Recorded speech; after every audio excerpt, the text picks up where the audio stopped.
It's WonderCon Eve, Geek 360 viewers, and we are very excited. We're headed to Anaheim tomorrow, and I thought, as my gift to all you WonderCon men and WonderCon women, I would give you my top 5 essentials you need to bring to WonderCon. Number 1, water. Water's like $8 at a convention. If you bring your own water, that's $8 more that you can spend on a Marvel's What If Wolverine Killed the Incredible Hulk.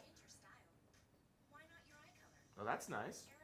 I like that. Something's going live here. All right, number 2, a costume. You know what? If you wear a costume on Hollywood Boulevard, you got to deal with meth addicts and people trying to sell you their rap demos. At WonderCon, you wear a costume, you blend in with everybody else. Number 3, cash. Because hell hath no fury like someone on Artist Row that makes some of those fairy paintings and only accepts cash. And you try and use a credit card. They get super pissed off. Number 4, booze. Because let me tell you something. You spend $8 on a bottle of water, you're going to need a little something to drink that pain away. And last but not least, you're going to need smelling salts because you're going to have to revive your girlfriend after she meets Nathan Fillion. This is Geek 360. Stick around. That was YouTube going live.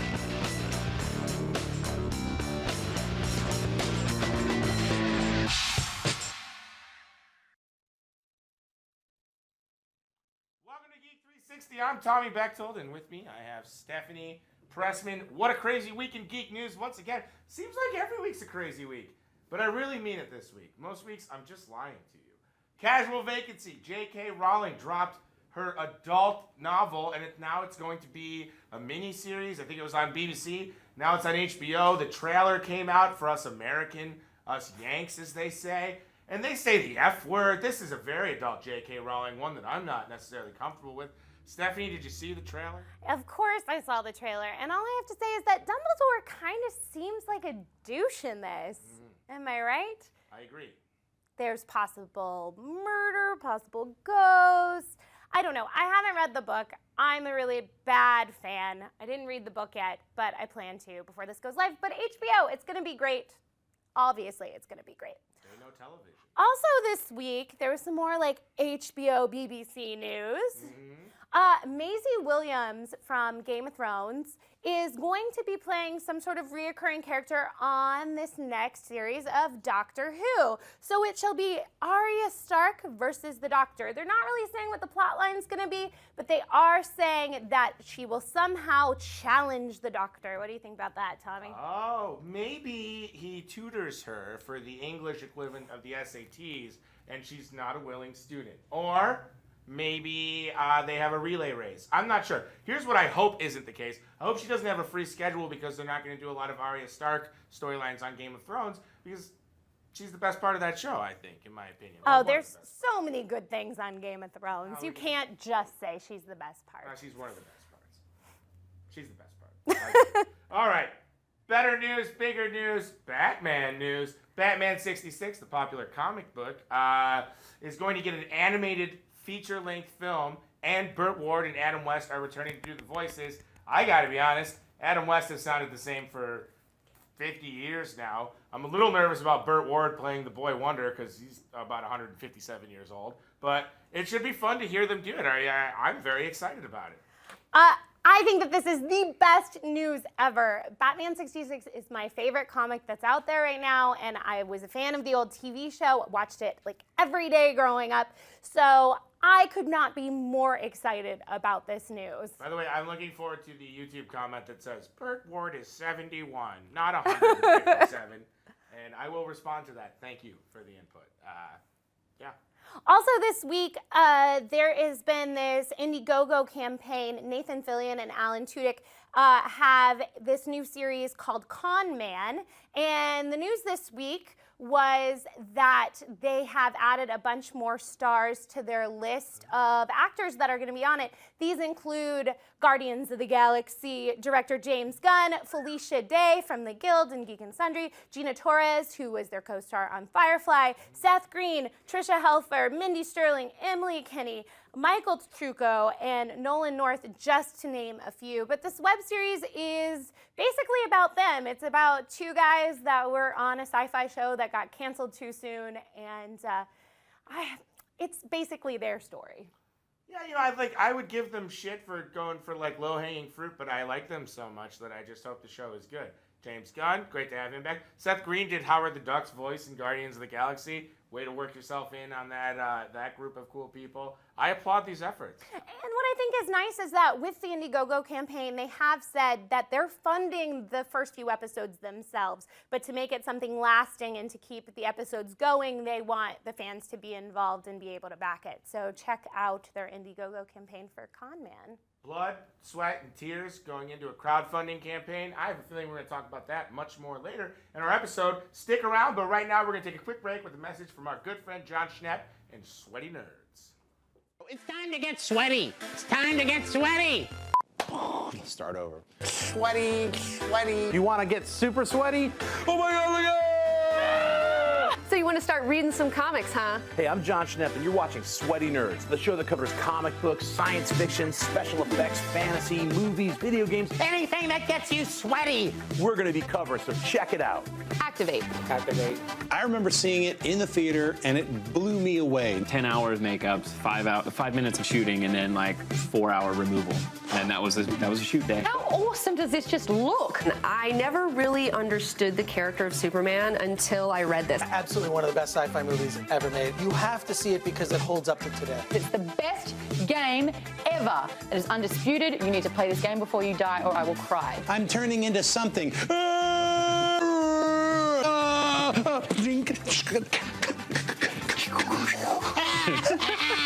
I think he focuses on the right things in sci-fi. I think some science fiction films get bogged down in showing you all this cool stuff. Sure. Sweaty nerds. It's all wetty, Sweaty. Sweaty. Sweaty Nerds!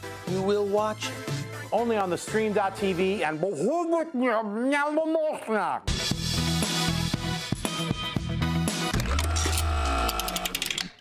Sprinkle, sprinkle, sprinkle, go!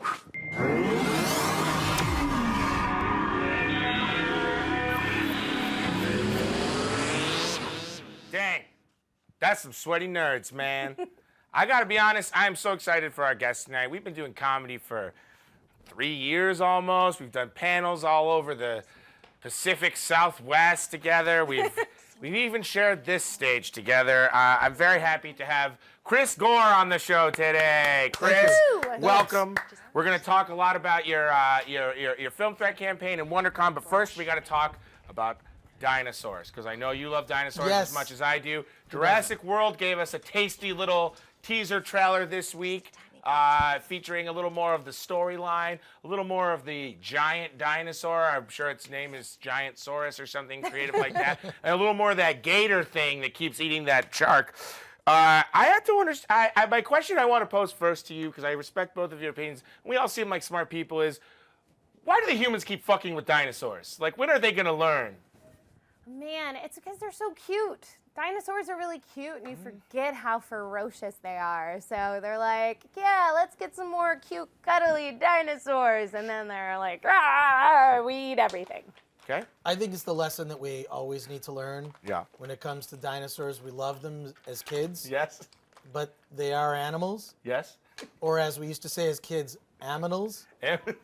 and they're dangerous. Yes. And we need to continue. It's like I've always said, my favorite Jurassic Park movie is the one where the people are eaten by dinosaurs, which is every Jurassic Park movie. But I don't know, I like that movie. It's kind of like, yes, I know it's going, I've seen this movie before. Now I get to see the same movie with Chris Pratt. Right. Why would I not love that? I agree. My other thing is, and this is more on the technical side, do you find the dinosaurs in Jurassic World more impressive looking, or are you kind of a bigger fan of the practical effect dinosaurs we had in 1992's Jurassic Park? I like when they do a mix. I actually personally like when they do a mix. But one thing that I've found shocking is there is a whole, have you heard about this, a whole thing of fanfic of dinosaur porn?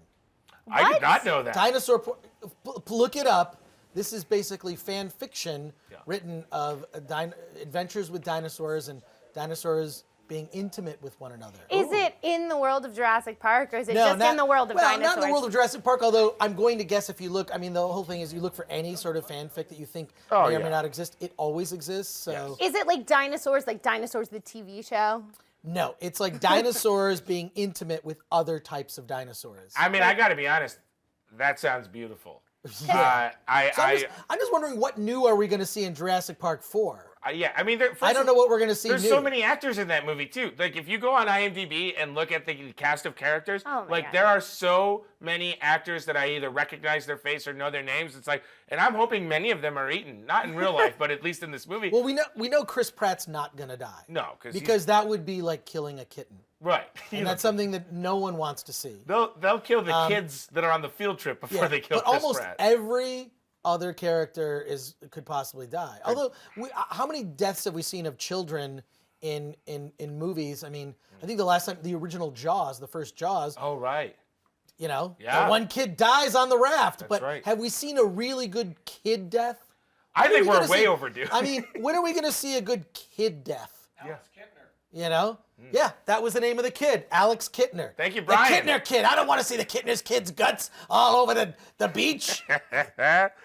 Basically, anytime they play the first two, like first two jingles of the Jurassic Park theme, I get chills. I would see a movie called Jurassic Landfill and be very entertained. Right. I mean, it seems like we're all on board with this. Now, the next thing I want to talk about, see if we're all on board, is we had some pretty big comedy nerd news this week when they announced that Trevor Noah was going to be taking Jon Stewart's place on The Daily Show, and almost immediately, all of our fine researchers at the internet dug deep and found some stuff on Trevor Noah that could have potentially been offensive, some tweets that were a little sexist, some tweets that might have been anti-Semitic or a little racist. Did you guys see the tweets? Chris, were you offended by the tweets? Well, I read through, the articles that synopsized and showed the different tweets. They were just bad jokes. I mean, believe me, I'm guilty of tweeting some bad jokes myself. I think we all are here. Oh, for sure. Not me. Just the stuff that we thought was funny at the time. Right. I think that the problem is, I mean, there's two issues. One, Jim Norton wrote a great piece in on Time.com. Yeah. Just sort of addressing, the problem isn't Noah, the problem is you. The problem is outrage culture, where we just get upset about everything, which is like, I feel like now I walk down the street, I need to apologize for having a penis. Okay. I'm sorry, I have a penis. I just and it's I don't know. It's definitely gone off the rails. I think the issue really is with regard to Noah has nothing to do with the bad jokes. It has to do with the fact that he's only been on the Daily Show 3 times. Sure. And there are frankly, there are people that we know better, Jason Jones, Samantha Bee, who may have been able to step into that chair. Sure. And, I'm surprised they didn't go with a female. I would have liked to seen Samantha Bee, frankly. I think she would have been a great choice. Yeah. Especially she's done so many things. They weren't, all the talent on the Daily Show was groomed and then went on to other things.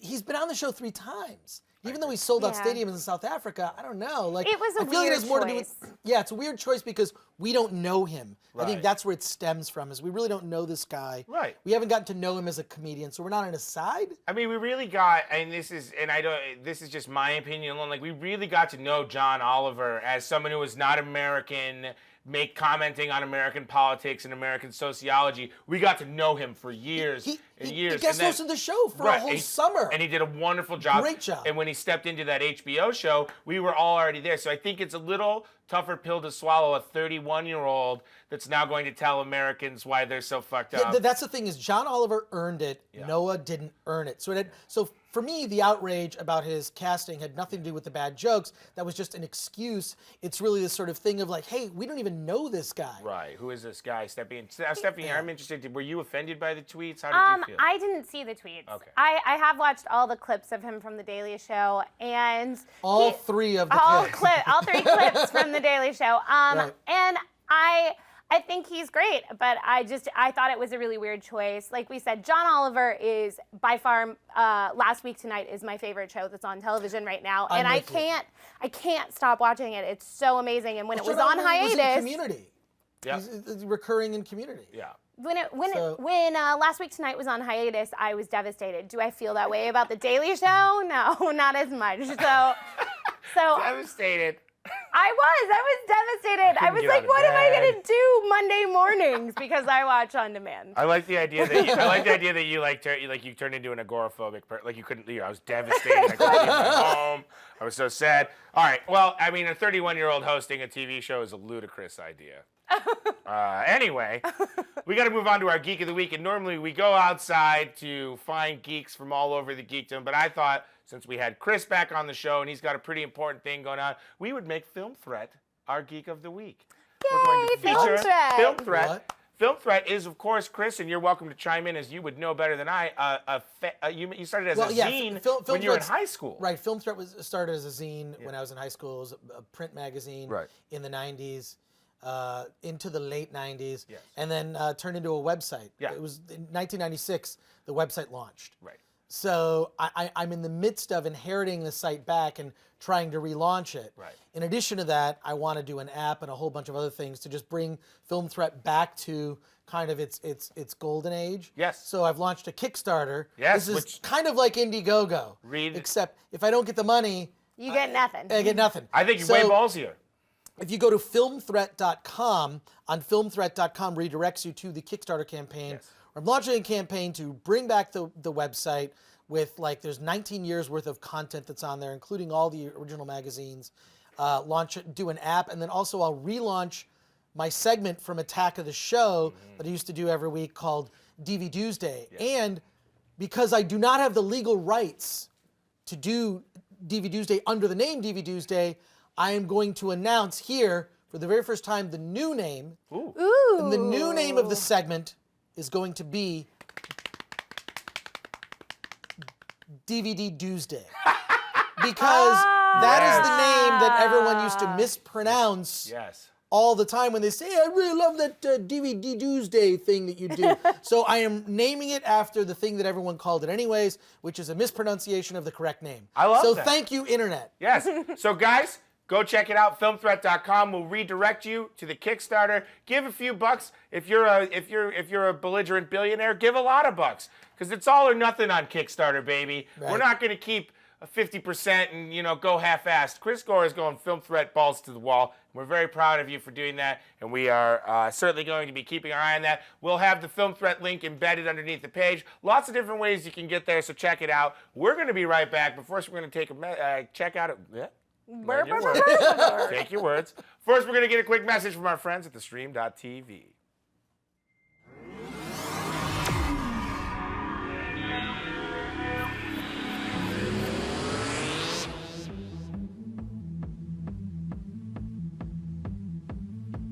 Hey, I'm Allison Hazelip from NBC's The Voice. Hi, I'm Don Mancini, the creator of Chucky. This is Angelina Jolie. Hi, I'm John Landis. Hey, I'm Rob Zombie.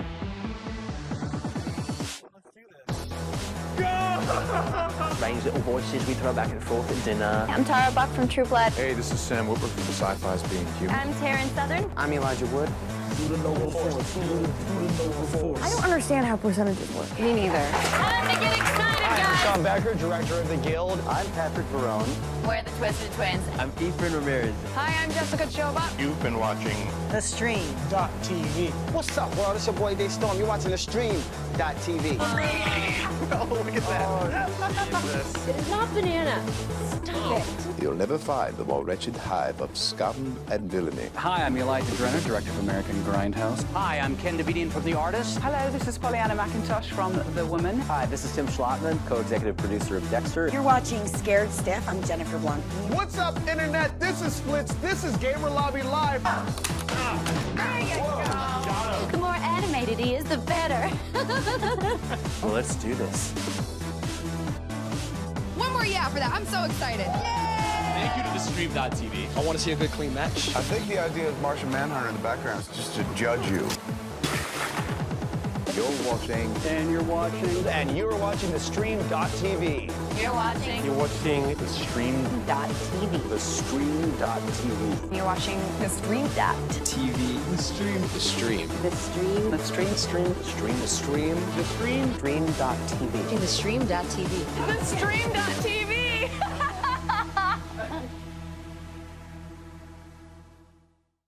We're back, baby. Oh, yeah. We're back. And we're going to check in over with our producer, Brian Conwall, on the chat. Brian, we got anybody in the chat room? We do have a lot of people in the chat room, Tommy. How the hell are you? And I've got some good questions for you. All right, well, let me shout out some names first, Big BK. First of all, we got to go to main man Faquad out there. We love Faquad. He's in the chat room. I got Michael Sanchez. I got Jack Sat, if I'm saying that name correctly. Stephanie was in there earlier. I don't know what the hell she was doing in there, but I went out. Okay. You ready for a question? Yeah, give us a question. Okay. This is kind of a three-parter. I'm cramming a lot into one because I don't have a lot I of time. appreciate that. So my geeks in the chat room want to know, if you were a superhero, who would your nemesis be, and what kind of pudding do you prefer? If I was a superhero, who would my nemesis be? And then tangentially, what kind of pudding would I prefer? Chris, you got anything for That's this? correct. Well, while you're thinking about that, Tommy, they want to know if Chris is indeed Silver Surfer. No, I'm Quicksilver. Can't you tell from the hair? I was That's gonna say. pretty obvious. Oy. But no, I think the obvious question on the think that's on what the he said. I pudding think I is reversed that, yeah. Pistachio. I'm with you. I'm Pistachio totally with you. because it has nuts. As for the nemesis, I don't know. I don't know. That's a weird one. I'm going to go Stay Puft Marshmallow Man. But that's a good. Stay Puft Marshmallow Man is like the best nemesis It really to made me have. think. Yeah, like I'm getting introspective. First of all, I'm a little nervous because I'm sharing a set with two monsters who prefer pistachio pudding. Pistachio pudding. Butterscotch pudding is the finest Oh, butterscotch that's is a good really one. good too. I I make a can't mean argue it. butterscotch. I'll have to bring it next week. pudding. All right, we're going to have snacks next week. And my nemesis, Father Time, in the creeping aspect of death. Way to go dark, Tommy. I got the nemesis. Okay. The nemesis would be Mr. Mixelplix. Because Yes. he's is like that? a leprechaun. Yeah, You know, he's Mr. Mixelplix. He was a Superman. Superman's arch villain who the way to defeat him is just to pronounce his name, which is unpronounceable. It's like Mr. Mxelplix. It's really weird sounding. I would just like to see Mr. Mixelplix in a movie. We always get Lex Luthor's always the villain in a Right. Superman movie. I want to see Mr. Mixelplix. That would be my nemesis, and we would eat butterscotch pudding. I think that's perfectly answered. Brian, thank you so much for manning the chat with us. That was a great job. But now it's time to get our game on with our resident gaming expert, Miss Erika Ishii. Thanks, guys. Hello, friends. Well, Bloodborne came out last week, and I'm calling it now. It's going to be lauded as the most difficult game of our generation. That's right. I played as much as I possibly could before I had to throw my controller at the screen. But it's okay, because I have a projector screen and it was soft, so everything's okay. But seriously, the save points are few and far between. The enemies are just everywhere, and you'd better start getting used to seeing this kill screen a lot. That's the one. That's awful. But in honor of this aneurysm-inducing but really fun and beautiful game, I thought I'd talk about some of the games we love to hate throughout the ages. Now, I hope all of you remember these games, but that my talking about them doesn't give you PTSD. Yeah. Super Mario Bros. The Lost Levels. This game was actually released as Super Mario Bros. 2 in Japan, but it was so difficult that Nintendo of America decided they didn't want to release it under that name unless they scare away the rest of the consumers and they never go back to Mario. Instead, they slapped the Super Mario Bros. 2 title on another Japanese game and then neatly swept this one under the rug as The Lost Levels. Aladdin for Sega Genesis. Yeah, I don't know if it was just because I was really young or if the Cave of Wonders level was actually coded by Lucifer himself, but Disney does not mess around when it comes to their games. I mean, do you guys also remember The Little Mermaid or The Lion King? I mean, why would they make kids' games so difficult? Which also brings me to Teenage Mutant Ninja Turtles on the NES. 2 words for you: electric seaweed.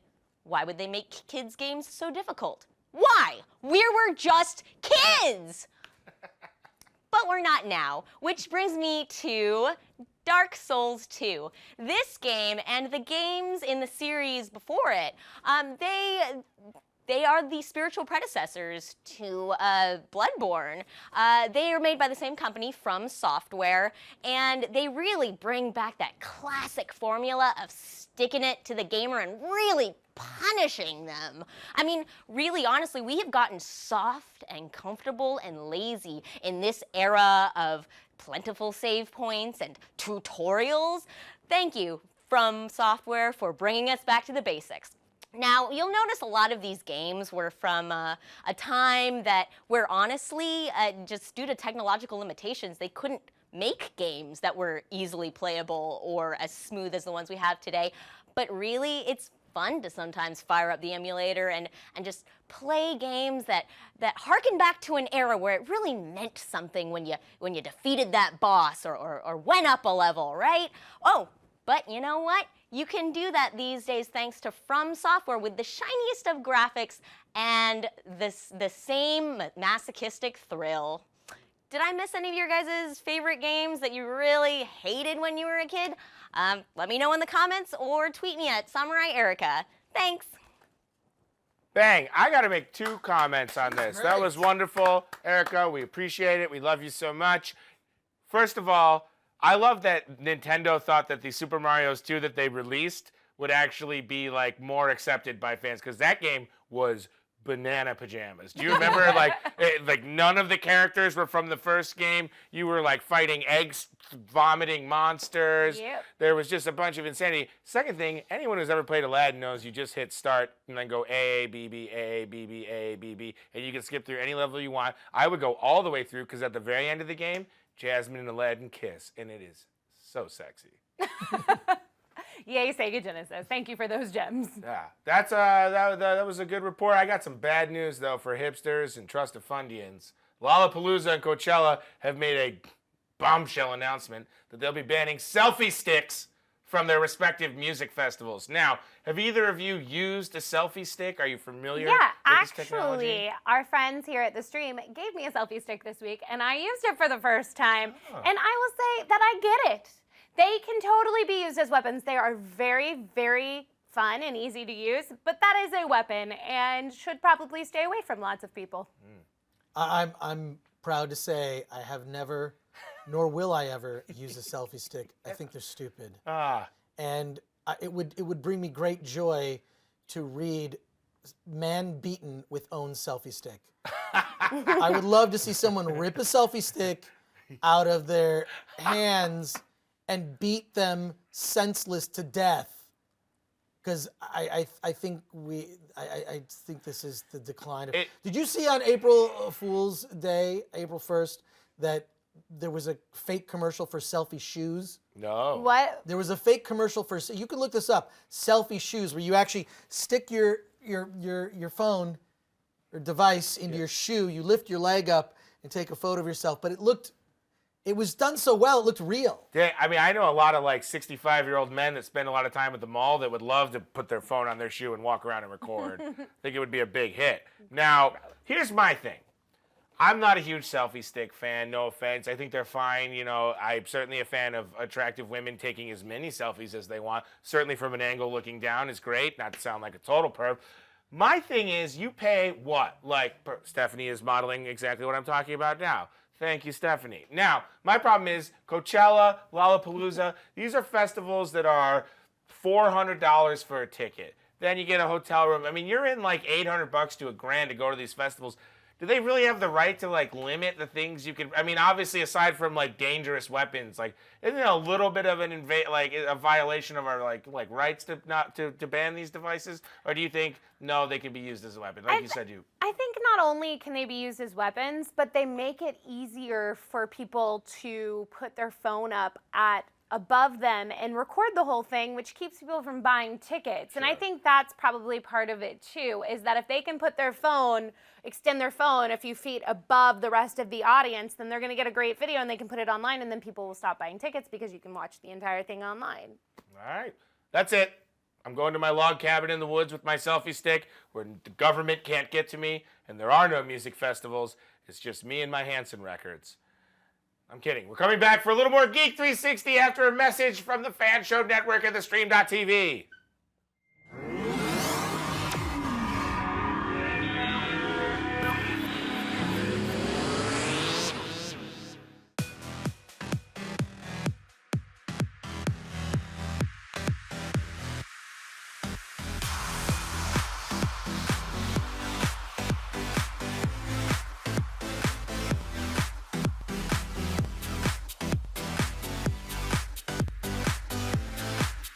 Just in case you missed it live. In case you missed it live. Just in case you missed it live. Oh, just in case you missed it live. In case you missed it live, I'm doing something right now. We're all super excited. So this is dancing. So what would that be, like a 7? I cannot. I literally cannot. You guys have got to get it together. Don't hate the player, don't hate the game. Hate the contract you didn't get. He's a coward. He's a giant chicken shit. Oh my gosh. Oh my gosh. It's going to be like hurricane. Whoa. Watch out for those girls. They are gagging them. Hold the phone. Hold on. Bro. That the more brutal you are, the more power you have. Right. That was sexy. It was hot. It was heated. I was into it. You are going to be the most high-paid hooker in the world. Go ahead and invite your friends and everybody. Tell your mama. Tell them, go ahead and turn the stove off and get up on the computer so we can get on the stream.tv. Thank you again for joining us, and until next week, bye-bye.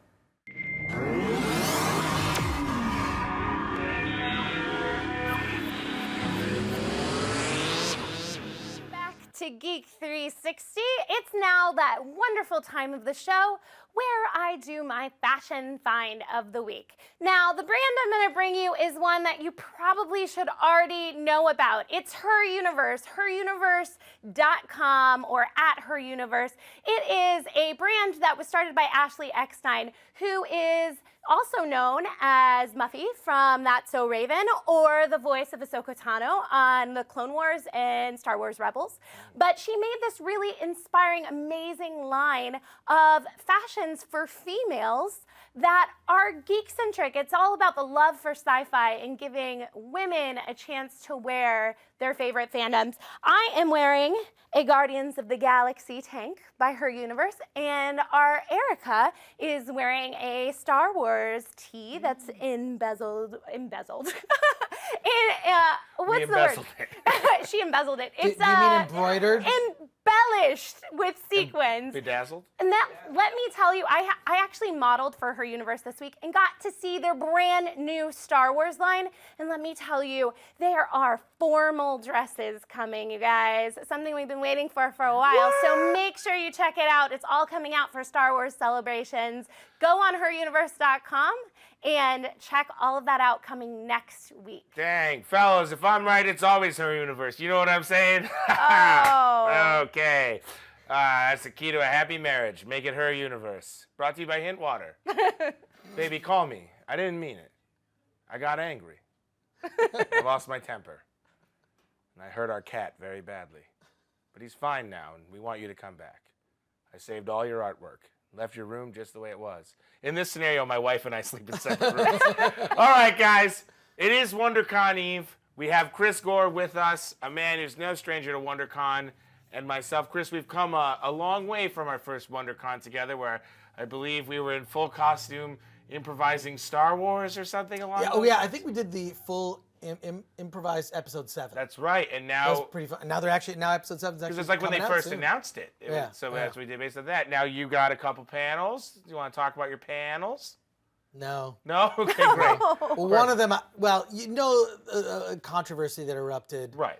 Where I was supposed to do a fanfic theater panel. Sure. And about 15 people on Twitter basically attacked my Twitter and then also the WonderCon Twitter and basically complained that they thought that the panel was going to make fun of people who write fanfic. Right. What they don't realize is I've been doing this panel for 3 years, along with the girls from the Defective Geeks. Mm-hmm. We've done it together. We've done it not with them. You've participated in some of it, Tommy, yourself, and we celebrate fanfic. Absolutely. So we get we get fanfic that's either brought to us by people who come to the panel, or sometimes what we do is we write fanfic live. I invite a special guest to write fanfic based on suggestions from the audience. Yeah. It's sort of a literary version of an improv show. Yeah. Right? And So because of this, I think it was decided that we just shouldn't do it. Yeah. I think that this sets a really bad precedent. Yeah. That some of this so-called outrage culture that we live in now, like you can actually just complain about something and it can be done. I've never heard of a panel being canceled at a convention. So, and this was something that was decided in conjunction with WonderCon. Right. You know, so it was my decision also. They're Sure. like, do you really think it's a good idea? I think we should probably do something else. So actually, you're going to be on the panel. I am. You were scheduled to be on the Fanfic Theater panel with me. I was. So now we're just going to do a different panel because the theme of the panel is when fans become creators. Right. Because one of the things I always do, and I've done at every one of the Fanfic Theater shows that I perform live, is I point out a very interesting fact. Would you like to hear what that is? I would love to. Fan fiction, of course, is additional fiction written by people who are not the creators of a thing. Right. So people write Star Trek fanfic, Harry Potter fanfic, whatever. If you really think about it, J.J. Abrams' Episode 7 movie is fan fiction. Dun, dun, dun! Because J.J. Abrams did not create Star Wars. Those characters were created by George Lucas. Right. Yet he is allowed to play in the Star Wars sandbox and create his piece of fiction. So if you think about it, anything post the original creator is fan fiction because people that are involved in writing those things, whether they're Marvel movies or whatever, didn't create those things. They're attracted to it because they're fans. Exactly. If you look at actually I think the reason that the Marvel movies, for the most part, have been phenomenal, each one better than the other, is because all of those movies are made by fans. Right, and they get more, And they get better. So the Fanfic Theater panel was always a celebration, and I invited comedians and actors and performers because, frankly, I got to be honest, throw in like a piece of copy you've never seen before in your life in front of a trained actor or comedian, they're going to be able to do an interpretation of it that's entertaining and fun. Right. But sometimes on the shows I would invite like people from the audience to perform it. Yeah. And to be quite frank, they blew. They sucked. They were terrible. They just don't have like the training and the reading skills, even how to hold a microphone. So whatever. So we're not doing that panel. We're gonna have a different panel, but I've already been invited to do the Fanfic Theater panel at another upcoming con, and hopefully that con will not be protested. And I think that geeks need to start looking at this sort of like geek on geek crime. Bullying. It's like when the geeks are becoming the bullies, we got a real problem here. When the geeks are becoming the bullies, it's a problem. And I think that we're just getting a little hypersensitive. Like, I don't care. Anyone can do any kind of panel. I would never take the time out of my day to protest someone else's panel. If someone wants to let their freak fly and do whatever. Yeah. I mean, this is what's the whole great thing about geek culture is it's so accepting of different points of view. I will say So this was really disheartening for me. And I hope that this panel spurs a discussion about what's happening in geek culture. We shouldn't be protesting other points of view. Right. And nobody owns fanfic. You could do no one tells anyone else how to enjoy a certain thing. Sure. It's ridiculous. Well said. And you can see that our panel, the new version of our panel, This is 6:30. longer. My rant is longer than the actual panel is going to be at WonderCon. It's epic. It's an epic rant, as they say. Friday, 6:30 p.m. in room 208 at WonderCon. Be there or don't be there. But if you're there, I guarantee you're going to see a panel unlike any other. And Tommy Bechtold is part of the panel. God knows that puts the sexiness at exactly where it was going to be. Yes. Stephanie, you're also doing a panel at WonderCon. I actually have two amazing panels at WonderCon this weekend. They're two that are very near and dear to me, and I'm moderating them. I have one tomorrow, Friday, at the Marriott in the Elite Ballroom. There's a brand new track. You should check out all the panels in that room. They're all amazing and all about fandoms. The one that I'm hosting tomorrow at 1 is called Let's Get Fashionably Nerdy, and as you can guess, it is by my website, fashionablynerdy.com. We've got designers and the rest of my correspondents from Fashionably Nerdy, and we'll be talking all about geek fashion and what is coming out and what's cool, and maybe some designers you don't know about. And then on Sunday, I have my female creators panel called #SparkYourCreativity, a call to action. It takes a whole bunch of really amazing, wonderful female creators and tells you how to get out there and start creating your own content. Bam! Those sound like two great panels. I'm going to check them out. I'm going to be at the one that I'm scheduled to be at. You because better I think, be. Quite frankly, it would be uncivilized for me not to. Chris, it was great to have you back. Thank you. Great Thanks to for see having you. me on the Thank you show. for all of your insight. Stephanie, always a pleasure. Brian Conowall, thank you in the chat. Erika Ishii, wonderful job on games. All of our crew, thank you so much. Check us out next week for an all-new episode of Geek 360, but that's it for this week. Thanks for watching. For more Geek 360, click subscribe on the stream.tv.